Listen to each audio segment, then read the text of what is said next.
بسم اللہ الرحمن الرحیم۔ السلام علیکم۔ DTVNN کے نیوز اسٹوڈیو سے میں ہوں مہوش چودھری۔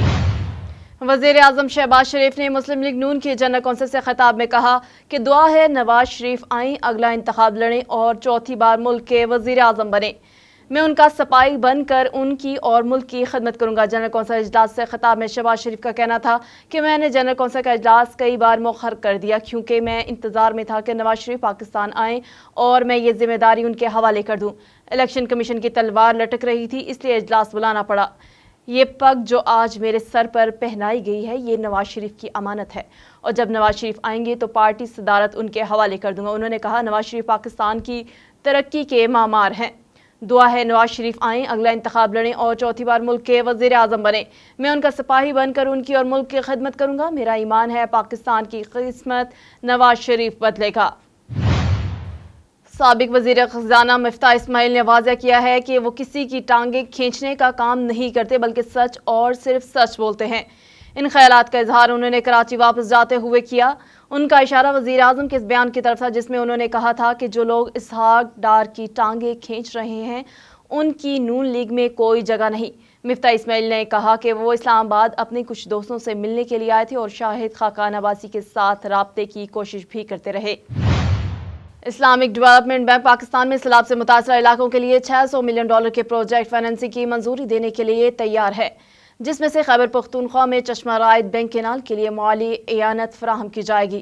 اعلیٰ سرکاری ذرائع نے صحافیوں کے ایک منتخب گروپ کو تصدیق کی کہ سیلاب سے متاثرہ علاقوں کے لیے مختلف کثیر الجہتی اور دو طرفہ عطیہ دہندگان کی جانب سے پیشگی مرحلے پر $4 ارب کے قرضے ہیں اور آئندہ مالی سال میں مختلف منصوبوں کو ادائیگی شروع کر دی جائے گی۔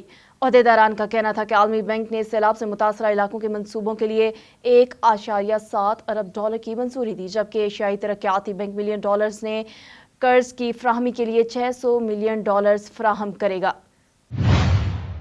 سینٹ نے الیکشن ایکٹ میں ترمیم کا بل کثرت رائے سے منظور کر لیا۔ سینٹ اجلاس میں تحریک انصاف اور جماعت اسلامی نے ترمیمی بل کی مخالفت کی۔ الیکشن ایکٹ کی سیکشن 57 میں ترمیم کے تحت الیکشن کمیشن عام انتخابات کی تاریخوں کا اعلان کرے گا۔ الیکشن کمیشن الیکشن پروگرام میں ترمیم کر سکے گا۔ الیکشن کمیشن نیا الیکشن شیڈول یا نئی الیکشن تاریخ کا اعلان کر سکے گا۔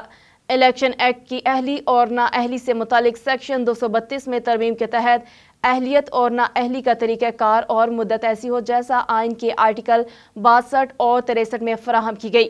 آئین میں اس کے لیے کوئی طریقہ کار یا مدت نہیں، وہاں اس ایکٹ کی دفعات لاگو ہوں گی۔ اسٹیٹ بینک آف پاکستان کے مطابق پاکستان کو چین سے $1 ارب موصول ہو گئے۔ اسٹیٹ بینک نے رقم وصول کی تصدیق کرتے ہوئے کہا کہ چین سے $1 ارب کی رقم مرکزی بینک کے اکاؤنٹ میں منتقل ہو گئی ہے۔ ذرائع کے مطابق چین کی جانب سے ملنے والا $1 ارب کمرشل قرضہ ہے۔ $1 ارب موصول ہونے کے بعد پاکستان کے زر مبادلہ کے ذخائر میں مزید اضافہ ہوگا۔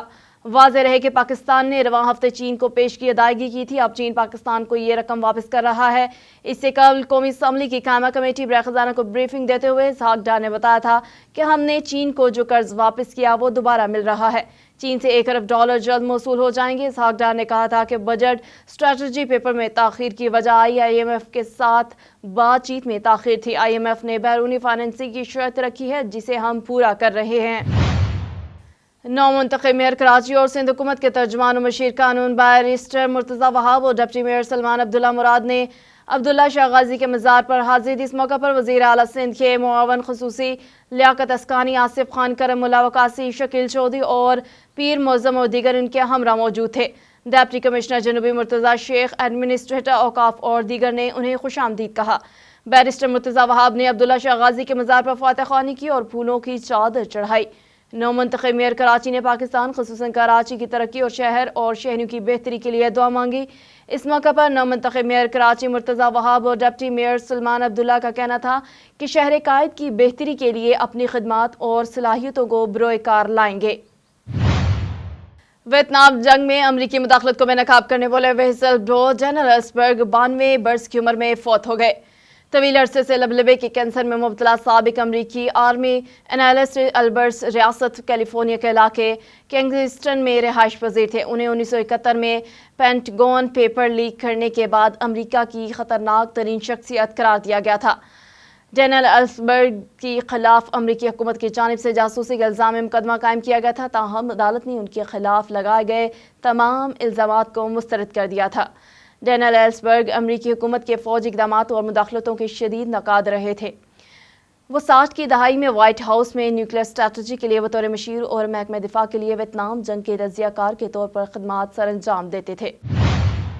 پاکستان کرکٹ بورڈ کا قومی ٹیم کی بولنگ کوچ کے لیے سابق جنوبی افریقی فاسٹ بالر مورنے موکل سے معاہدہ ہو گیا۔ ذرائع کے مطابق عمر گل کو پاکستان کرکٹ بورڈ نے عبوری بولنگ کوچ مقرر کر رکھا تھا، تاہم اب کرکٹ بورڈ کا سابق جنوبی افریقی فاسٹ بالر مورنے موکل سے معاہدہ ہو گیا۔ ذرائع کا بتانا ہے کہ مورنے موکل سری لنکا کے خلاف ٹیسٹ سیریز میں قومی ٹیم کے ہمراہ ہوں گے۔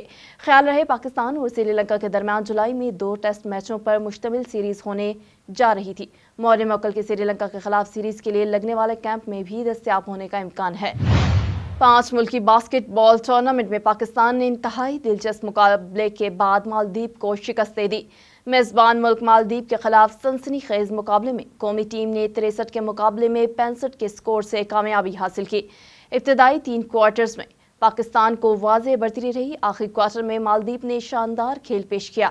پاکستان کے زین الحسن خان نے شاندار کھیل کے ذریعے 22 پوائنٹس بنائے، جبکہ ضیاء الرحمان نے 15 اور احمد عماد نے 13 پوائنٹ سکور کیے۔ قومی ٹیم اپنا اگلا میچ آج بہتان کے خلاف کھیلے گی اور آخری معرکہ کل بنگلہ دیش کے خلاف ہوگا۔ یاد رہے 15 جون سے 22 جون تک کھیلے جانے والے ایونٹ میں پاکستان، مالدیپ، بھوٹان، نیپال اور بنگلہ دیش کی ٹیمیں مد مقابل ہیں۔ خیال رہے کہ چیمپئن شپ کے سیمی فائنلز 20 جون جبکہ فائنل 22 جون کو کھیلا جائے گا۔